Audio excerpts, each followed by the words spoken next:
শেষ করবো, এই জন্য হচ্ছে তাড়াহুড়া করতেছি।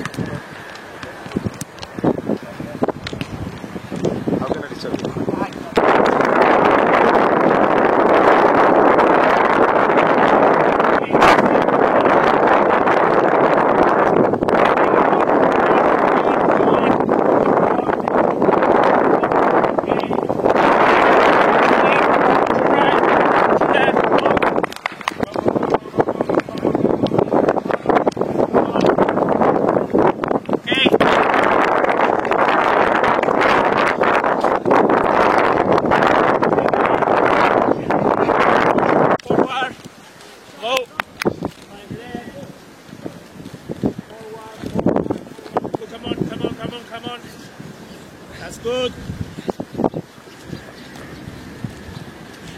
To right, to left, to right, to left.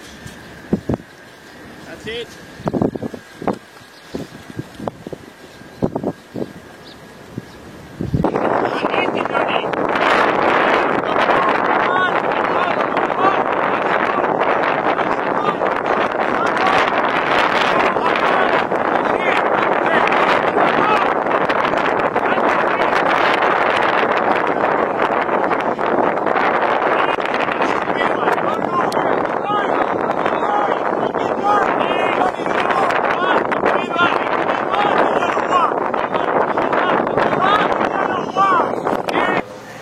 First of all আলহামদুলিল্লাহ, আমাদের সকলে সুস্থ আছে এবং সকলে ট্রেনিংয়ে উপস্থিত ছিল এবং ভালোভাবে ট্রেনিং করতে পেরেছি আলহামদুলিল্লাহ। মূলত আমাদের ট্রেনিং সেশনের মূল অবজেক্টিভই ছিল হচ্ছে আমাদের নেক্সট ম্যাচটা নিয়ে, আমরা কিভাবে নেক্সট ম্যাচ ভারতকে ফেস করব, সেটা নিয়েই মূলত হচ্ছে আমাদের of the field, on the field preparation চলতেছে। তো আশা করতেছি আমরা ভালো করবো ইনশাআল্লাহ।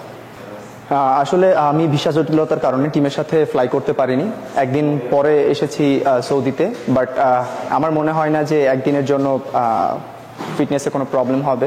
আমি যখন ঢাকাতে ছিলাম, আমাকে ঢাকা রিজেন্সিতে রাখা হয়েছিল এবং আমি সেখানে জিম এবং সুইমিং রিকভারি সেশন সব করেছি। আসলে সৌদিতে আসার আগে আমরা আসলে এক্সপেক্ট করিনি যে সৌদিতে এরকমের ঠান্ডা পড়বে। আমরা বিগত দিনেও সৌদিতে ট্রেনিং করেছি, বাট এরকমের ঠান্ডা, এরকমের উইন্ডি ওয়েদার আসলে এক্সপেক্ট করিনি। বাট এটা আমাদের জন্য ভালো। আমি জেনেছি যতটুকু, শিলংয়ে হাই অ্যাটিটিউড যেরকম 13,000 মেবি, এবং এখানে 15,000-এর মতো।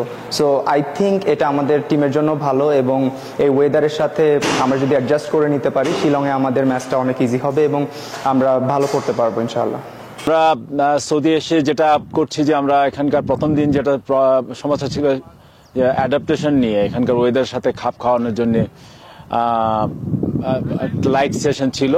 বাট ক্রমান্বয়ে আমরা আস্তে আস্তে এখানে যে ওয়েদারের সাথে মানিয়ে নিয়েছি এবং আমরা এখন মূলত ট্যাকটিক্যাল সেশনগুলো যাচ্ছি। এবং আজকে, গতকাল এবং আজকে দুটা ভিডিও সেশন ছিল যেখানে ইন্ডিয়ার দুর্বল যে দিকগুলো আছে তাদের সেই দুর্বল দিকগুলো নিয়ে আমরা চিহ্নিত করেছি এবং সেগুলো নিয়ে কাজ করছি।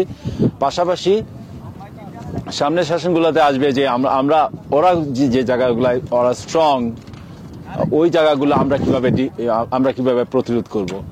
সো ওভারঅল সেশন ভালোই হচ্ছে এবং ছেলেরা প্রত্যেকেই দেখা যাচ্ছে ক্রমান্বয়ে ইমপ্রুভ করছে এবং প্রত্যেকেই খুবই এক্সাইটেড যে ভালো কিছু দেওয়ার জন্য, এবং প্রত্যেকেই দেখা যাচ্ছে যে যার চূড়ান্ত এফোর্ট দিচ্ছে। সো আমরা খুবই এনজয় করছি কোচিং স্টাফ।